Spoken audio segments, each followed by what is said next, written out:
years ago, he voted to strip them of the legal protections that keep us safe. He says that yard signs on your way out. Here's our official Delaware County hats. If you wear that, They'll like it. They're Republican. Are the Mexican drug cartels. Joe Biden has empowered those cartels. Well, Ohio's important because while the House of Representatives is almost certainly going to go Republican this year, we don't know about the Senate. And so every single vote counts. And if JD Vance wins, that could be enough to let the Republicans take back the U.S. Senate. And then we unfortunately have to get to the next event. We've got something in Easton actually after this, and then we're heading to Beaver powered at every single step of the way. So it's manufactured in communist China, which Joe Biden has made stronger with. JD Vance is really catching fire. It took him a while to do it. He had a difficult primary last spring, so he came out a little beat up from his political opponents, but he's really catching his stride. I think he's likely to win. To fight for, and that's exactly what we're doing on November the 8th, ladies and gentlemen. Let's take this country back and let's kick these guys out of office. That's really what we're trying to do. I'm worried about future generations and the way this current administration is going. I don't think the future looks good. I really don't. We can infuse that spirit. Specifically asked today for help to close the skies. And if it's not a no-fly zone, then give them the ability to. I've been involved in 7 different U.S. Senate campaigns in the state of Ohio. And I will tell you that Tim Ryan has run a brilliant campaign. He's run among the best campaigns I've ever seen for the U.S. Senate. No, or just saying no.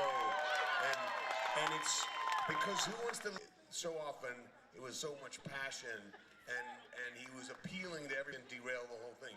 And so, The problem he's going to have, like all Democrats are going to have, is that in a midterm election, history tells you that the party in power in the White House always loses seats. It's never a good year for the party in power. But we had a chance to chat earlier, and I think one of the things that trying to make things better, like hire some good people to run the government. I think Tim just needs to keep on doing what he's doing and hope that the people of the state will understand that Tim is a little bit of a different kind of Democrat. He's talking to working people in a way that many Democrats don't. They drink together and they say, well, I don't think that's right. Well, I don't think that's right. Well, maybe if we just hang.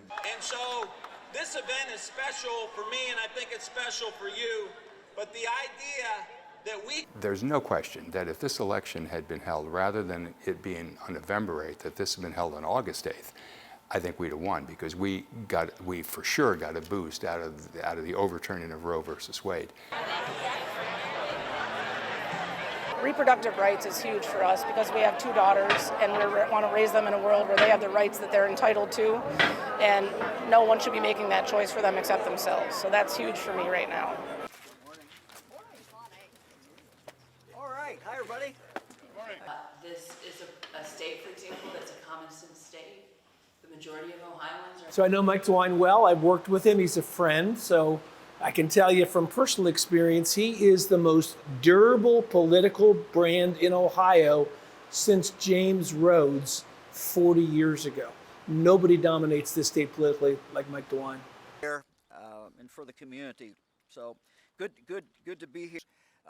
This is a state, as you know, that we focus on local. For folks that are in the throes of mental health crisis to call and destigmatize mental health. I'm Sharon Davis, and I'm seeing trauma due to our rising rates of gun violence. Raising work just in raising awareness. I think Nan has run a good campaign, but Nan's problem is not only are we a Republican state, but Mike DeWine, as you say, has been in office for 45 years. If he weren't governor, he would be the state fossil.